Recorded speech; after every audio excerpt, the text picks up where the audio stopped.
नमस्कार, जय हिंद। मैं हूँ वास्तु कृष्णा और ये है मेरठ का number 1 Subharti Azad Hind radio 90.0 FM। और जैसा कि आप लोग जानते हैं कि हमारे स्टूडियो में देश की, हमारे मेरठ की जानी मानी हस्तियां अक्सर आती हैं, अपनी लाइफ के बारे में बताती हैं।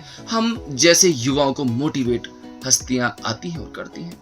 ऐसे ही आज हमने अपने स्टूडियो में आमंत्रित किया है इस देश की एक जानी मानी बड़ी प्रतिष्ठित दवाइयों की कंपनी के कर्ता धर्ता को।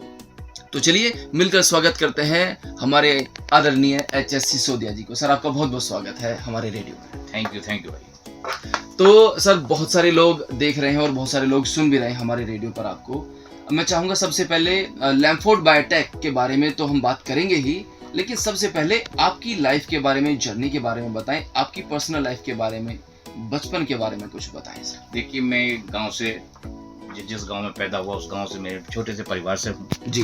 मेरा कोई बैक बहुत बड़ी हिस्ट्री ऐसी नहीं है। मैं किसी उद्योगपति के यहाँ पैदा हुआ जी। एक जनरल परिवार से पैदा हुआ जी। मैंने BSc पास की, उसके बाद MSc की। MSc करने के बाद मैं मेरठ आ गया। अच्छा सर। यहाँ पे मैंने मेरठ पब्लिक स्कूल में टीचिंग की। उसके बाद मैं सनराइज पब्लिक स्कूल का प्रिंसिपल रहा 3 साल का। अच्छा। उसके बाद मेरे मन में आया कि मुझे ये प्रोफेशन ज्वाइन करना चाहिए, दवाइयों का। अच्छा सर। उसके बाद मैंने 89 में इस प्रोफेशन को ज्वाइन किया। तो इस प्रोफेशन में जब आप आए सर, वो एज ए क्या, आप MR, as a medical representative मैंने इस प्रोफेशन में ज्वाइन किया। एज ए MR आप इसमें आ गए और वो आपने 89 बताया। 89।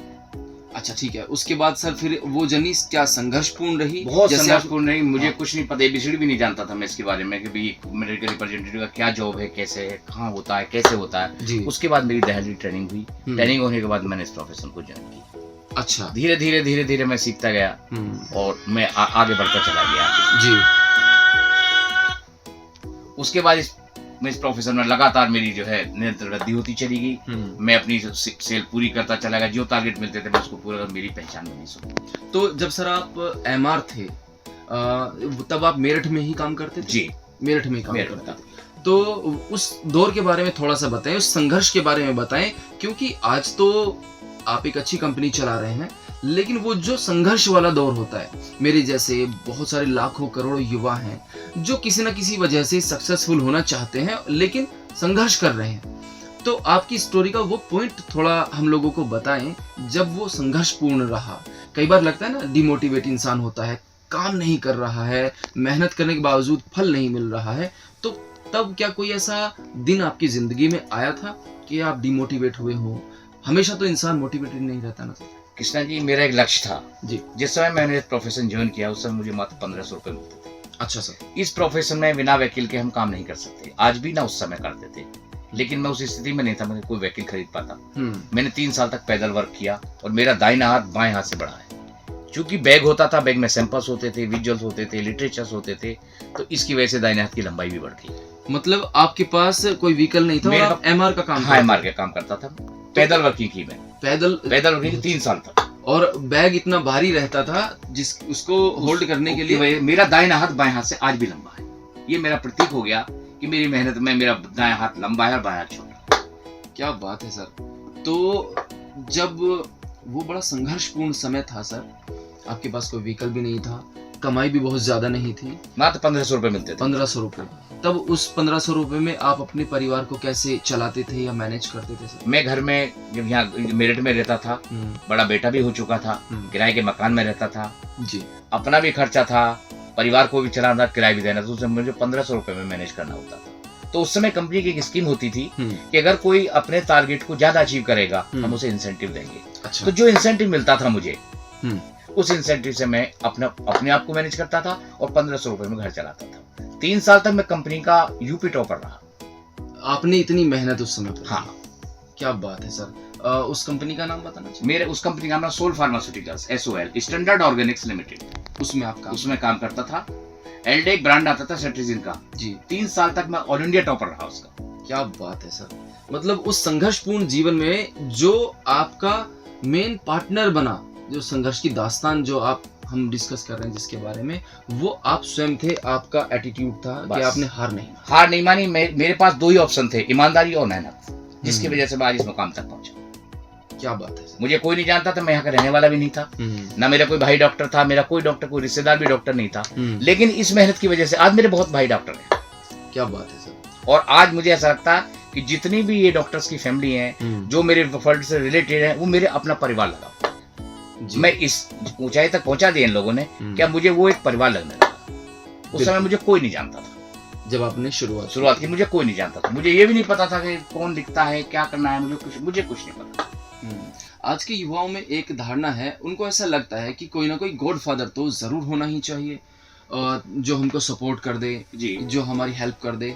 तो क्या आपकी लाइफ में कोई गॉडफादर रहा या वहां पर भी आपने अकेले ही लड़ाई? मुझे किसी ने कोई एडवाइस नहीं किया, मुझे सिर्फ ईश्वर ने एडवाइस करा, बाकी मुझे किसी ने कोई एडवाइस नहीं। ईश्वर ने जो मेरे माध्यम बनाए उन लोगों ने मेरी हेल्प की, जिसकी वजह से मैं यहाँ तक पहुंचा। मेरे पे ऊपर वाले की कृपा है, बाकी किसी एक आदमी ने, मेरे परिवार ने, न मेरे किसी रिश्तेदार ने, मैं किसी जानने वाले ने, क्योंकि जो इस प्रोफेशन से वास्ता ही नहीं रखता था, किसी ने मेरी हेल्प नहीं की। मुझे सिर्फ ऊपर वाले ने जो भी माध्यम बना के भेजा वो माध्यम बना और उन लोगों ने मेरी हेल्प। दोस्तों, लाइफ में कई बार डाउनफॉल आता है, संघर्ष आता है, इंसान खुद को अकेला, थका हुआ, हारा हुआ महसूस करता है, लगता है कोई चीज वर्क नहीं कर रही है। तब ऐसे में खुद के साथ खड़ा होना बड़ा जरूरी होता है। कई बार दुनिया में कोई आपके साथ नहीं खड़ा होगा, लोग आपका फोन नहीं उठाएंगे, आपके नंबर को ब्लॉक भी कर सकते हैं। ऐसा समय होता है संघर्ष का समय।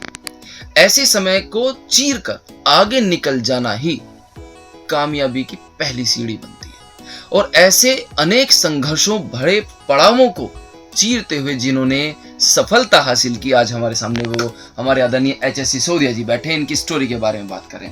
सर, आपकी जो स्टोरी है बड़ी इंस्पायर करने वाली है। सर, हम बात कर रहे थे आपके संघर्ष के बारे में और आपने बताया कि उस समय पर कोई बहुत ज्यादा हेल्प किसी ने की नहीं।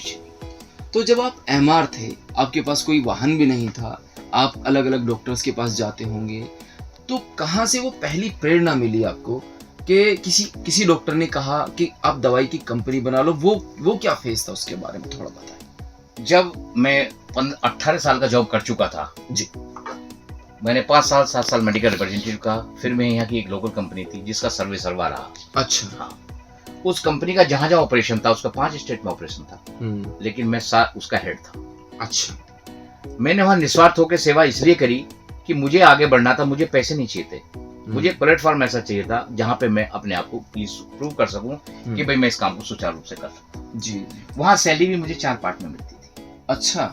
एक महीने में 4 वीक मुझे सैलरी मिलती थी। अच्छा। इतनी ज्यादा कोई मेरी सैलरी नहीं थी। हाँ। लेकिन वो सैलरी भी मुझे 4 भागों में मिलती थी। लेकिन मैंने वो उसे मैनेज करते हुए, क्योंकि मुझे लक्ष्य मेरा पैसा का ये नहीं था, मेरा लक्ष्य मुझे अपने आप को डेवलप करना था, तो मैंने उस प्लेटफॉर्म पर सीखना शुरू करा और जो कमियां मुझे नजर आती थी मैं उसमें इम्प्रूवमेंट करता था। क्योंकि मेरा बैकग्राउंड को बिजनेस से नहीं था, तो मैं ओनर को देखता था कि ओनर कहाँ गलती कर रहा है जिसकी वजह से फील्ड फोर्स टूटती है, जिसकी वजह से डीग्रोथ होती है, कंपनी क्यों घाटे में जाती है। वो सब चीजें मैं बहुत बारीकी से सीखता था। उसे सीखने के बाद मैंने ओनर से एक दिन कहा कि अब मैं बुढ़ापे की तरफ अग्रसित होऊंगा, भाई मैं तो आपके यहाँ एम्प्लॉय हूँ, सर्वे सर्वा हूँ। कल को आपने मुझसे कह दिया कि आप कल से कंपनी मत आना, मेरे पास कोई ऑप्शन नहीं, या तो मुझे आप इसमें पार्टनर बना लो या मुझे कितनी ऐसी जिम्मेदारी दे दो ताकि मैं आगे ग्रोथ कर सकूं। उन्होंने मुझसे मना कर दिया जी कि नहीं यार, हम शायद नहीं कर पाएंगे। तो मैंने कहा मेरा लाइसेंस बनवा दीजिए। तो उन्होंने मेरा होलसेल का लाइसेंस बनवा दिया। इसी बीच में मेरा सर्जरी हो गई।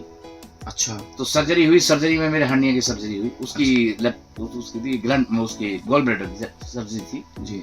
उसमें इन्फेक्शन हो गया और मुझे मेरा पेट ओपन करना पड़ा। अच्छा। मैं उस समय जिंदगी और मौत से जूझ रहा था जी।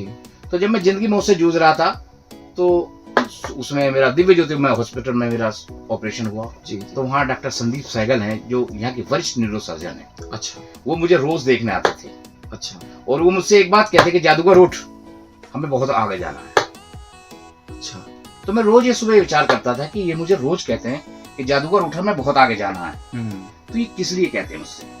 बोले जादूगर तुझे कंपनी लॉन्च करनी है। अच्छा। मेरे पास कुछ नहीं था, मैं सोच भी नहीं सकता था कि भाई मैं कंपनी कैसे लॉन्च करूंगा, बिना पैसे के कोई काम नहीं होता जी। तो जब मैं सही होके नीचे आया 1 महीने बाद, तो वहाँ 10-12 डॉक्टर्स बैठे हुए थे जी दिव्य ज्योति हॉस्पिटल में। एक वहाँ चटर्जी थे। अच्छा। चटर्जी ने मुझसे कहा कि भाई ये बताओ कि तुम जिस कंपनी में काम कर रहे हो उसका लोकल बेस कितना है। मैंने कहा इसका लोकल बेस 30 लाख रुपए का है। उसने कहा 30 लाख रुपए का, तो हम तुझे पैसे इकट्ठे करके दे रहे हैं, तू प्रोडक्ट अपने ला और कंपनी लॉन्च कर। ये किन्होंने कहा सर आपसे? चटर्जी ने। चटर्जी ने, जो इस दुनिया में नहीं है जी उन्होंने कहा मुझसे जी। और उन्होंने 10 डॉक्टरों से मुझे पैसा कलेक्ट करके दिया अच्छा। और सभी ने मुझसे ये कह दिया कि भाई ये पैसा हम तुझे हेल्प करने के लिए दे रहे हैं, हम हमारी तरफ से कोई प्रेशर नहीं है, कुछ हम तुझे सपोर्ट भी करेंगे, हो जा दे देना, नहीं हो जा दे दे। उन लोगों ने मुझे जी जान से सपोर्ट किया और जिनकी वजह से मैं आज यहाँ बैठा। क्या बात है सर। उनका पैसा सबका लौटा दिया, किसी का पैसा मेरे पास नहीं है, सबका लौटा दिया, लेकिन उनका जो उस समय मुझे परेशान किया मैं उसका जीवन भर ऋणी हूं, मैं उसे नहीं लौटा। उस वो जो 10 डॉक्टर्स की टीम थी जिन्होंने उस समय पर मदद की, अभी उनमें से मुलाकात होती कि सारे लोग हैं मेरे साथ हैं, सारे लोग।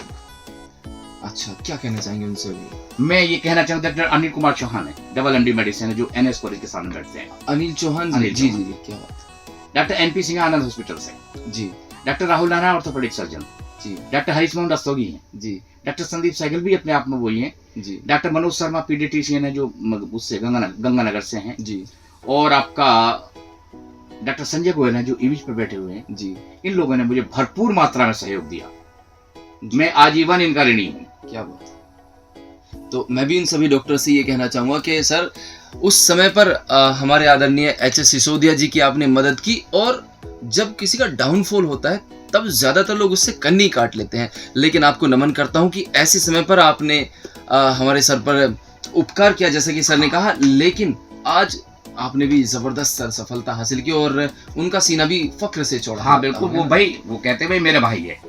अब वो मेरी, अब उनसे ऐसा नहीं है कि मैं एक कंपनी में हूँ ना, आज मैं उनका भाई जी, और मैं घर से कहता हूँ मेरे बड़े भाई हैं और वो घर से कहते हैं ये मेरा छोटा भाई। क्या बात है सर, क्या बात है। तो सर अब बात करते हैं वो पहली कंपनी जब आपने शुरू की, फाउंडर बने आप पहले। हाँ। उस कंपनी का क्या नाम आपने रखा? उसका नाम रखा था AKC फार्मास्यूटिकल्स। AKC pharmaceuticals.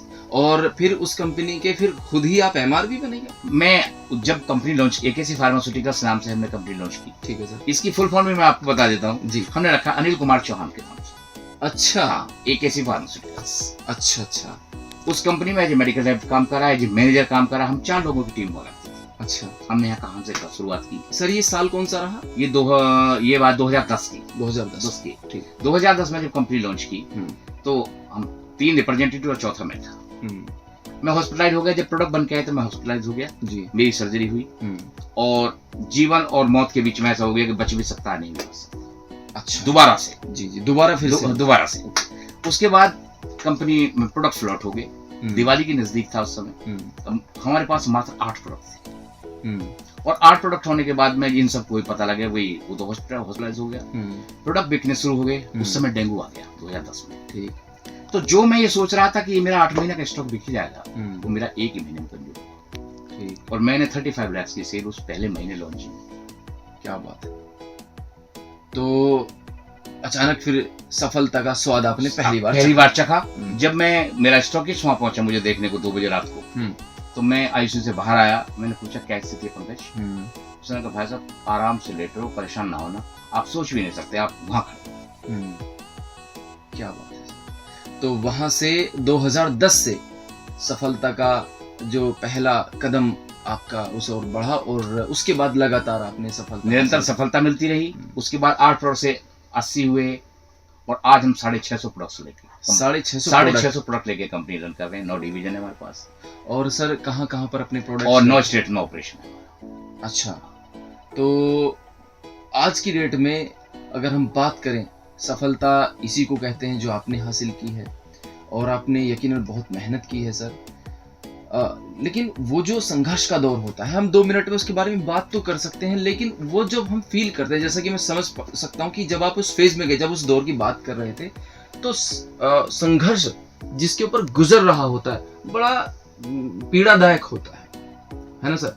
तो उस समय के बारे में थोड़ा हमारे युवाओं को बताएं जो आज किसी न किसी वजह से संघर्ष कर रहे हैं, परेशान हैं, कामयाबी नहीं मिल रही है, सफलता नहीं मिल रही है, एग्जाम क्लियर नहीं हो रहे हैं या जो भी, क्या आप उनको कहेंगे? देखिए, सफलता ना होने का वो जो हमारा युवा है, वो हमारा युवा वर्ग आगे बढ़ना नहीं चाहता। अच्छा। सबसे माइनस पॉइंट वो ये चाहता है कि उसे पकी पकाई मिल जाए, कुछ करना ना पड़े जी। क्योंकि उसके फादर मदर इस स्टेज पे खड़े हुए हैं कि उसकी सारी पूर्ति कर रहे हैं। हम पे कोई बैकअप नहीं था। हमें ये था कि हमें जीवन में खुद आगे बढ़ना। जब तक कोई भी युवा इस चीज को धारण नहीं करेगा कि मुझे खुद ही डेवलप करना, तब तक वो आगे नहीं बढ़ेगा। उनके फादर ने गाड़ी में और पेट्रोल भरवा के दे दिया, गाड़ी दे दी 4 पहिए की। हम पे तो 2 पहिए वाली, हम पे तो साइकिल नहीं थी। तो हमारे पास तो ये ऑप्शन था ही नहीं कि हम कुछ और सोचते। तो इसलिए हमें यहाँ तक ईश्वर ने हमारी मेहनत की जो है परीक्षा ली और हमें रिवार्ड भी मिला उससे। तो आप मतलब मैं ऐसा समझ पा रहा हूँ सर कि बच्चों को बहुत ज्यादा सुविधाएं देना एक समस्या, माइनस का पॉइंट है। अगर हमें किसी अपने बच्चे बिगाड़ने हैं तो आप उन्हें सारी सुविधा दे दीजिए, सारी सुविधाएं देना मतलब फिर बच्चे की आदत, सोने की चम्मच इसे कहते हैं। राहुल गांधी प्रधानमंत्री कभी नहीं बन सकते जी, क्योंकि सोने की चम्मच लेके पैदा हुए। मोदी जी कुछ सोने की चम्मच पैदा लेके नहीं होते। मोदी जी का एक लक्ष्य था जी कि मुझे एक सम्मानजनक स्थिति पे पहुंचना है, इस देश को विकास करना है। उनका ये लक्ष्य नहीं है, उनका है कि मुझे अपना विकास करना है। जब आप ये धारण कर लोगे कि मुझे अपने आप को डेवलप करना है और आगे बढ़ना, आपको कोई नहीं रोक सकता। बिल्कुल सर, बिल्कुल सही आपने कहा। सर आपसे बात करके मुझे बड़ा अच्छा लगा कि ऐसे माहौल से उठकर, ऐसे घर से, परिवार से उठकर आज आपने जो सफलता अर्जित की है, इसका श्रेय भी आप दूसरों अपनी टीम को ही देते हैं, स्वयं भी नहीं आप ले रहे हैं। तो आज की डेट में अब बात करते हैं आपकी पर्सनल लाइफ के बारे में, अपने परिवार के बारे में कुछ बताना चाहेंगे सर? परिवार बारे में देखिए, मेरे 2 बेटे हैं जी। बड़ा वाला जो बेटा है बीटेक है, एमटेक है, पीएचडी है, एमबीए है और बी फार्मा है। छोटा वाला बेटा एमबीए है जी। बड़े वाले बेटे की वाइफ एमडी परस्यू कर रही है, शी इज आल्सो एमटेक। और छोटे वाले की वाइफ एमएससी बायोटेक्नोलॉजी है, शी इज परस्यूइंग एमबीए। ये मेरी छोटी सी फैमिली है और यही लोग अब कंपनी संभाल रहे हैं। ये सब लोग यही कंपनी संभाल रहे हैं। अब मैं कुछ नहीं देखता, तो बस आप फाउंडर, अब हम कैसे? मैं फाउंडर भी नहीं, मैं आज तक उस सीट पे भी नहीं बैठा। अच्छा, आज तक उस मैनेजिंग डायरेक्टर वाली सीट पे नहीं बैठा। और वो सीट मैंने देखी, आप नहीं बैठते? मैं कभी नहीं बैठता नहीं बैठते आप उसमें, क्योंकि मैं एक लक्ष्य था कि जिनकी वजह से मैं यहाँ पहुंचा हूँ, भाई वो लोग भी मेरे सामने बैठे हुए हैं। मुझे अंतरात्मा कचोटती है, यार ये सोचते हैं यार हम भी वहाँ होते, इसलिए मैं उस पर बैठता हूँ। जहाँ वो बैठते हैं उनके बराबर बैठता हूँ। क्या बात। आज खाना भी अगर दोपहर को खाते हैं तो उस टीम के साथ बैठ के उन्हीं की शेयरिंग में मैं खाना खाता हूँ। मुझे आज तक कोई ये ना ये गर्व होता कि मैं कितनी बड़ी कंपनी का मालिक हूँ, इनके साथ क्यों खाऊं ना।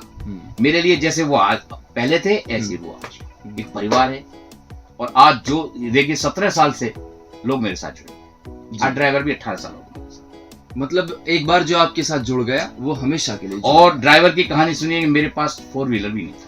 अच्छा। वो जिस कंपनी में मैं पहले जॉब करता था तो वहाँ परेशान था वो ड्राइवर, वो रोने लगा, बोला मैं तो आपके साथ चलूंगा। अच्छा। मैंने भाई मेरे पास तो गाड़ी भी नहीं है। हाँ। बोले कुछ भी, मैं तो आपके साथ चलूंगा। मैं उसे ले आया। उसने 2 महीने मेरा स्कूटर चलाया। क्या स्कूटर पे ड्राइवर होता है? क्या बात कर रहे हैं सर। 2 महीने मेरा स्कूटर चलाया, मैं उसके पीछे बैठा। हाँ। उसके बाद मेरे पास गाड़ी आई और आज वो अब तक भी मेरे साथ है और वो बुढ़ापा मेरे साथ ही था। क्या बात है सर। देखिए ये दोस्तों बड़ी इंस्पायर करने वाली स्टोरी है कि जब इंसान के पास कुछ भी नहीं होता तब भी क्या जज्बा सर के अंदर था। और ड्राइवर भी 17 साल से आपके साथ में है, 18 साल से आपके साथ में है। और वैसे ये एक पर्सनल सवाल है, लेकिन तब आपके पास कोई वाहन नहीं था, फिर स्कूटर आया। लेकिन आज कितनी गाड़ियां हैं सर? 3 गाड़ी मेरे पास। सारी आपकी पसंद की? सारी पसंद की, बढ़िया लग्जरी गाड़ी है। मेरे पे गाड़ी चलानी नहीं आती। गाड़ी चलानी नहीं, मैं स्कूटी चलाता हूँ, गाड़ी मेरे पे चलानी। एक चीज और सर जो मैंने नोटिस की, इतनी बढ़िया सारी लग्जरी गाड़ियां होने के बाद कई बार आपके स्कूटर पे घूमते पाया है मैंने, क्या वजह है सर? दूसरा है, देखो मैं किसी भी ड्राइवर का समय 10 से 5 जी। मैं बड़ी मुश्किल से, कोई बहुत दिक्कत हो तब रोकता हूँ, अगर मैं किसी ड्राइवर को परेशान नहीं जी। 5 बजे छोड़ देता हूँ। 5 बजे के बाद अगर मुझे कहीं जाना भी है जी, तो ना तो मुझे शर्म आती इस बात की मैं स्कूटी से क्यों जाऊंगा, और स्कूटी से भगा देता हूँ। आज भी किसी की दवाई का फोन आता है कि मुझे ये 2 डब्बे आज अभी चाहिए, तो मैं स्कूटी में रख के भागे। क्या बात। मुझे ये थोड़ा सा भी, क्योंकि इसी चीज से तो हम यहाँ तक पहुंचे। भाई सबका काम क्या, सबका काम एक ही तो है जी, कि भाई हमें मार्केट को डेवलप करना, चाहे मैं हूँ, चाहे कोई रिप्रेजेंटेटिव है, एरिया मैनेजर है, रीजनल मैनेजर है, जेडएसएम है, जो भी पूरी टीम है, सब चेन का एक ही काम है। तो मुझे इस चीज से कोई नहीं होता। एक बार किसी ने मुझसे कहा था कि कामयाबी का फॉर्मूला ये है कि नौकरी ऐसे करो जैसे कि तुम्हारा बिजनेस, बस, और बिजनेस ऐसे करो जैसे कि तुम वहां पर नौकरी कर रहे हो। तो वही मैंने यहाँ पर सार्थक होते हुए देखा है कि आज भी आप एक एमआर के बतौर ही चल पड़ते हैं। आज भी कॉल करने जाता हूँ, उसी सिस्टम से कार्ड लगाता हूँ, उसी सिस्टम से मिल के आता हूँ। मैंने 8 साल तक किसी डॉक्टर को ये भी जज नहीं होने दिया कि इसका ऑनर सिसोदिया है। अच्छा। ये अब आके खुला ये राज कि भाई इस कंपनी सिसोदिया, जब मीडिया में चीजें जब चीज आगे 4 तरफ से पहुंच गई कि भाई इसका सिसोदिया मालिक है, और ये सबको पता थी मैं तो रिप्रेजेंटेटिव में काम करता हूँ। अच्छा, उसका एक लॉजिक था जी। कि अगर मैं आपसे आपके मालिक बन के हैसियत से आपके सामने जाऊंगा जी। तो आपकी जो सोचने की क्षमता है वो यहाँ हो जाएगी। मैं आपसे बिजनेस नहीं लेता। और मैं अगर वैसे आया हूं तो मैं आपसे रिक्वेस्ट करूंगा और अपने आप को मैं डेवलप करूंगा। एक सबसे बड़ा मेरे साथ डाउन टू अर्थ बहुत आप आज भी मुझे पुरानी बात मैं पीछे झांक के जरूर देखता हूँ मैं कहां से आया हूँ। मैं खाली आज नहीं सोच रहा, आज सिसोदिया ना देखो जी, आज से 30 साल पहले के सिसोदिया को देखो, सिसोदिया को क्या था, कुछ नहीं था। तो मुझे वो फिगर आज भी याद रहती। गांव जाते हैं सर? मैं गांव जाता हूँ। वहां पर कौन कौन है गांव में? भाई है एक जो बीच वाला मुझसे बड़े, मैं सबसे छोटा हूँ। अच्छा। बड़े वाले जो भाई हैं वो रिटायरमेंट हो गया, वही मेरठ ही रहते हैं। बीच वाला भाई वो एनटीपीसी में जॉब करता है, वो गाँव रहते हैं। घर से एक चम्मच लेकर नहीं आया, अपना सारा हिस्सा पूरे परिवार को दिया, मैं कुछ नहीं लेकर। और उस कंडीशन में हिस्सा दे गया था जब मेरे पास कुछ भी नहीं था, इवन मेरे पास मकान भी नहीं था। उस समय मैं अपने भाइयों को मकान सौंपा।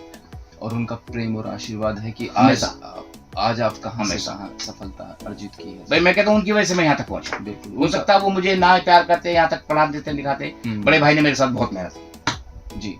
और हो सकता है मैं उन्हें फादर का सम्मान देता हूँ कि मेरे पापा से भी ज्यादा उन्होंने मुझे प्यार करा और यहाँ तक पहुंचा। क्या बात है, आपकी स्टोरी बहुत ही दिल के करीब, दिल को छू देने वाली स्टोरी। और मैं तो खुद मेरे अंदर से आंसू आने लगते हैं अगर मैं अपनी स्टोरी खुद में सुनता हूँ कि मैं कहाँ से कहाँ तक आया तो मेरी आंखें भर आती। एक दौर ऐसा भी आया कि मेरे पास पैसे नहीं थे जी, और मुझे लग रहा था कि भाई ये काम कैसे होगा, लेकिन मैंने कभी हिम्मत नहीं किया। मुझे ये लगता था कि नहीं यार मैं इन सबसे आगे हूँ। मैं बहुत बढ़िया कपड़े भी नहीं पहनता था जी। भाई, पैसे इतने होते नहीं थे कि बढ़िया कपड़े पहन सके। लोग हमसे आधी आधी सैलरी वाले गाड़ियां में एंटर थे, उनके फादर अच्छी जॉब पे थे, गाड़ियों से आते थे, हम पे गाड़ी भी नहीं थी। तो मैं शर्म की वजह से मैं कहीं ऐसे रुक के आता था कि जैसे मैं गाड़ी से आया हूँ, निकल के जा रहा हूँ। ये करना पड़ता है थोड़ा सा, किसी को ये ना लगे कि ये बिना गाड़ी के आया। तो मैं तो बहुत ऐसा अजीब गरीब दौर से गुजर के आया हूँ कि भाई आज ठीक है, ऊपर वाले की कृपा सब कुछ है, लेकिन ऊपर वाले ने मुझे जो दिया वो मेरी सोच से ऊपर दिया। उसके लिए मैं आजीवन ऋणी हूँ। मैंने कभी जीवन में नहीं सोचा था कि मैं इस मुकाम तक पहुंचाऊंगा जहां तक आज ऊपर वाले ने पहुंचा। उस दौर का बड़ा लंबा संघर्ष रहा आपका, बहुत। तो मैं चाहता हूँ कि कोई ऐसा किस्सा जो अभी आपको अक्सर याद आ जाता है, आप अपने बच्चों को अक्सर बताते होंगे बेटा ऐसे ऐसे ऐसे ऐसे था, फिर ऐसे, तो कोई ऐसा किस्सा हमें बताना चाहेंगे सर? हाँ मैं बताना चाहूंगा जी। एक किस्सा मेरे साथ हुआ कि जब मैं स्कूल छोड़ के आया तो मेरे पास जॉब नहीं था। ठीक है। मैंने स्कूल छोड़ दिया इस इंस्पायरिंग में कि जो हमारे यहाँ फीस जमा करती थी उसका जो ब्रदर इन लॉ था वो एल्डर फार्मा में रिप्रेजेंटेटिव था। तो वो सूटेड बूटेड होके आता था, टाई वगैरह लगा के। मैं पूछा इसका प्रोफेशन क्या है, वो कहने लगे कि मेडिकल रैप है। अच्छा। मुझे ये नहीं पता था मेडिकल रैप क्या होता। मैंने कहा मैं मेडिकल रैप बनूंगा। अच्छा।